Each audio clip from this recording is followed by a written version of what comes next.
Hey, what's up? This is Chosen, and I wanted to get the season starter builds tier list up to date post nerfs, post patch, post community shockwave shocking the system of Diablo 4. It has been a crazy week with the patch launching, and it's been definitely a bummer for a lot of us. I am frustrated with the patch and the state of the game going into season 1, just like a lot of you out there. About 75% of you are frustrated with the patch for season 1, but for those of us that are going to be playing season 1 and are going to be trudging on through and trying to play Diablo 4 still to stay hyped for season 1, I wanted to get this up to date and cover my opinions on helping you pick a class and pick a build that would make for a good season starter. So let's get into it.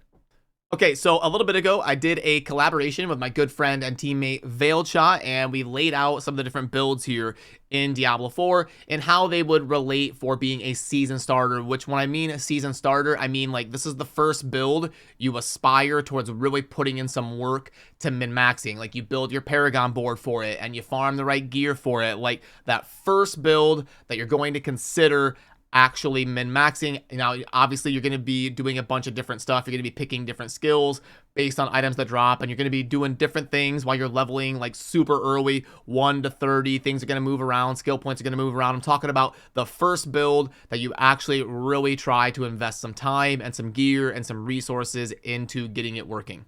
And then the green arrows are going to denote if a build is moving up, in my opinion. It's trending in the right direction.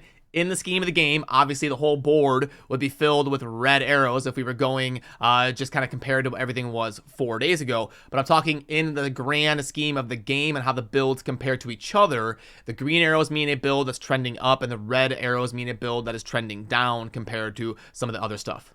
So we'll just kind of go in order here a little bit. Twisting Blades and Bone Spear are still going to be great season starters. The Rogue is actually really moving up the board in relation to some of the other classes that maybe didn't get hit as hard as we would have thought. So the Rogue going to be an amazing season starter. They scale. They're one of the best classes in terms of just being consistent, like early game, mid game, end game. They've got a different variation to some of their builds and play styles, and they can kind of zoom around and are going to be a really great choice. I did some polling here on the channel, and Rogue is definitely going to be the most popular season starter class, at least with the thousands of people that voted here on the channel in the Diablo 4 YouTube audience. So if you're looking for a super safe and consistent choice, I would just go play Twisting Blades Rogue, and you will have a great way to get up and running in season 1. After that, Bone Spear still going to stay in the S tier. And then we've got the Shred Druid moving up. So I actually think the Druid has a lot of really, really good options with the tornadoes and the lightning and all the different builds they can do. But the Shred one is going to maybe be a little bit less gear dependent. It might be a little bit better of a season starter, although I think it may end up falling down the board a little bit. When we release in a week or two, I'll release like the level 95 plus end game version of this tier list. This is going to be for season starters, like I said. So I think the Shred one is going to be a great choice there on Druid. Druid going to maybe have a little bit more toughness than the other classes, and I think the Shred playstyle is going to be a little bit less gear dependent and would be a really solid option to get your account up and running in season 1. And also here in the A tier and like the high B tier, Rogue is going to have a bunch of other builds. Rogue probably has the most builds to choose from that would make a good season starter. All of your options, with Barrage probably the best one. I don't even know if I got the icon for Barrage on here. I would just have to put every single icon for the Rogue on here. There's just so many different ways to play it. Flurry, Penetrating Shot, and then they all kind of mingle and mix in together. But the Rogue has a lot of options that are going to be really solid, that are either going to be in the A tier or the high B tier. Rapid Fire and Flurry and all sorts of different ways to mix and match with the Rogue that can be super effective.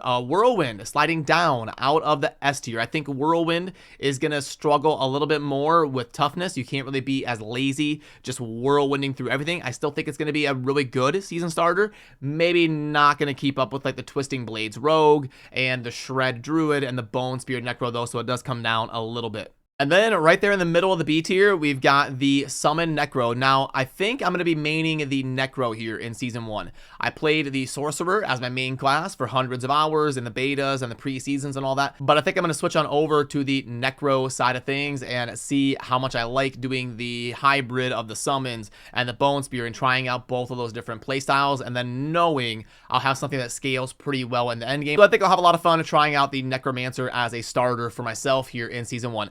Thorn's going to drop down a little bit as well. I think with some of the damage reduction nerfs, could be a little bit tougher to play Thorn, so I'm going to move that back a little bit. And then, you know, Sag Sorcerer. We've got basically every Sorcerer build sliding down, except for at least Hydra and Firewall stay mostly the same. You know, like Hydra and Firewall weren't really good at proccing vulnerable anyway, so it doesn't really matter, and it isn't going to affect it that much. And I do honestly think that the Hydra playstyle can be pretty good for leveling, like 1 to 40. It's going to fall off a lot in World Tiers 3 and 4, though, so the Hydra, not going to be a great season starter to like reroll gear and invest in, but I do think Sorc can actually be pretty solid in that like that 1 to 30, 1 to 40 range of super early in the season. But you're going to be past that within a couple hours, and that won't be relevant anymore. So I don't think it'd be a good one to slide up the list. But if I was doing a tier list for like World Tiers 1 and 2 only, then Hydra might honestly be like high B or low A.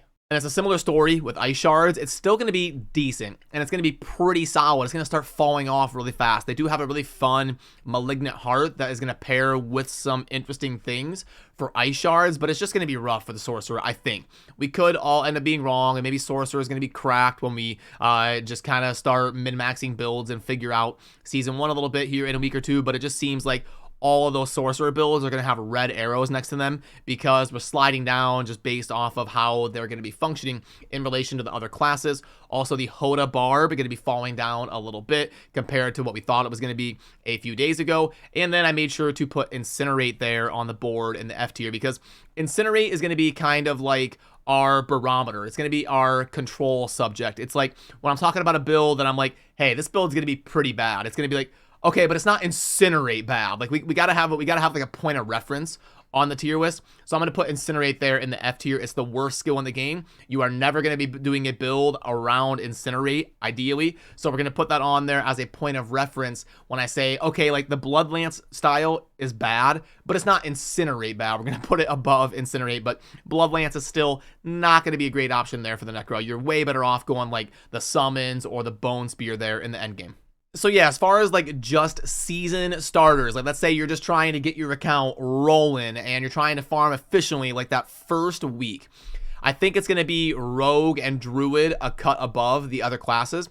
And then third is probably going to be pretty close between the Necro and the Barb. And then fifth is going to be Sorcerer. You can see a lot of red arrows there on the Sorcerer. But I think that Rogue and Druid are probably going to represent pretty close to half the player base just between those two classes. And then me personally, I'm going to be somewhere there in the middle on the Necro. Necro's probably going to be like the third most popular class. And then bringing up the rear is going to be the Sorcerer and the Barbarian. Probably the Barbarian got hit kind of hard there with some of the stuff like Hoda for sure. So that's my thoughts right now, the night before Season 1, and how I'm feeling about the different classes and the different builds in a season starter context. Let me know down below where you agree or disagree. I always enjoy the back and forth with the audience and trying to get as many different perspectives as possible so I can keep resources like this up to date. And then, like I said, I will get a couple heroes close to level 100, level 90 plus, and touch base with a lot of other creators and people in our team and get as many perspectives as I can. And then we will hopefully do a collaboration or something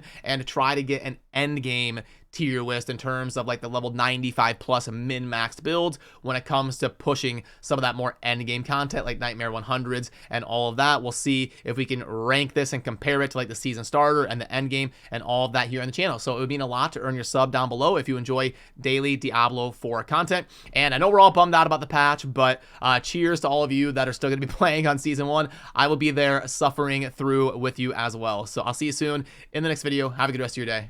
Peace.